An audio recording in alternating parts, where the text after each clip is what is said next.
in. Awesome. So I was compared to my older brother growing up. Everyone said, oh my God, you walk just like Stuart. My brother Stuart, 6'4", 240, the next Marine. Me, 12-year-old girl. It was terrible. I ended up in therapy over it. Once I got into therapy, though, I actually had this breakthrough and realized that I was a lesbian. And I know, you're shocked. Sad part about this story is, though, now my brother's in therapy. He's trying to deal with the fact he walks like a dyke.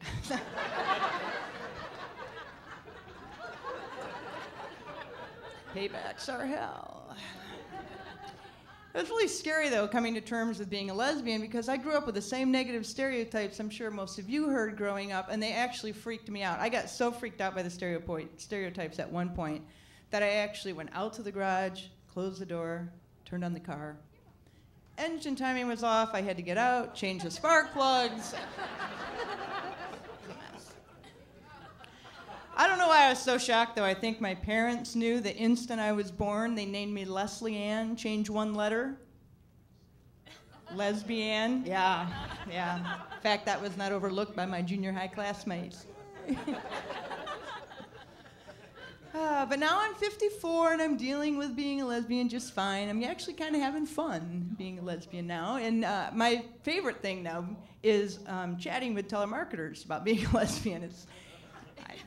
I don't work and I have to find something to fill my time. So I actually did not get on the do not call list and, because I get too much material by chatting with telemarketers. I like it when they call and they ask for my partner, Cindy, and I say, oh, I'm sorry, she's not here. And they say, well, can I talk to her husband? So then I say, well, no, but this is her wife. Hello? So if you didn't get on the do not call list, go ahead and do that. Because I discovered they don't call back because they have their own do not call list. And they're at the other end going, shit, do not call this number again. Don't want to deal with that. Do not want to deal with her.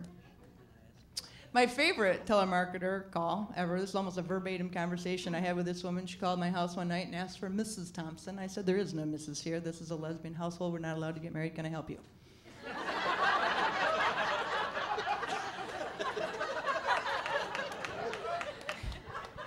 She's like, oh, okay, well, never mind. And I said, what? She goes, well, you wouldn't be interested in what we're selling. And I said, well, what are you selling? And we're typical consumers. And she said, well, I'm selling burial plots. And I'm like, great. First, I can't get married. Now I can't get buried. Great. What are my partner and I going to do when we die? You know, we're going to need somewhere to go. And she said, oh, my God, you have a partner? I had no idea. See, this is a special for couples. Let me talk to my boss. And puts me on hold. I'm like, what the hell is she going to talk to her boss about? But she comes like, hey, Lou, do you think the other dead people will mind being buried next to a couple of dykes? I don't know what she said to her boss, but she came back on the phone and she was so excited. She said, my boss says it's okay. As long as you're in a monotonous relationship.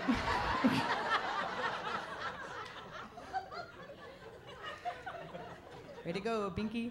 So, you know, I love it when people get the wrong word, but it was so close to the right word that they don't even realize they said the wrong word. I was at work one day, and I was sitting in my office, and I'm looking out the window, my office window, and one of my employees is out there, and she is just... I came on, I'm like, oh, my God, what is going on? She said, last night, oh, my God, I got so muffed. I'm like, I think you mean miffed. I could be wrong.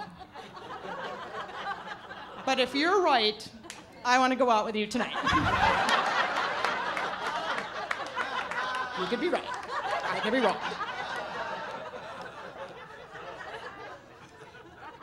Of course, this can also work against you. I was actually at this club one night out after a show. I was out talking to one of the guests, and this guy comes up to me, and he slaps me on the back. He goes, oh, my God, I loved you. You were so funny. I love comics who are self-defecating. Oh, man, I almost shit my pants. But I really do love doing stand-up comedy. The only time I don't like it is when I get a bachelorette party in the audience. Oh, my God, those ladies, they're crazy. First, they show up drunk, okay? And then they all have party favors on. And ladies, the party favors are all shaped like? Penises, exactly. There's nothing a lesbian comic likes more than looking at a sea of penises while she's trying to perform. It doesn't distract them whatsoever. Penis hats, penis lapel pins, the worst. Penis straws? Okay. Ew. All right? I don't even like the shape of the microphone, okay? I keep hoping I'm going to show up to work some night and the microphone's going to be shaped like this. But no, it's always shaped like this. That's my time. I'm Leslie Ann Thompson. Thanks so much.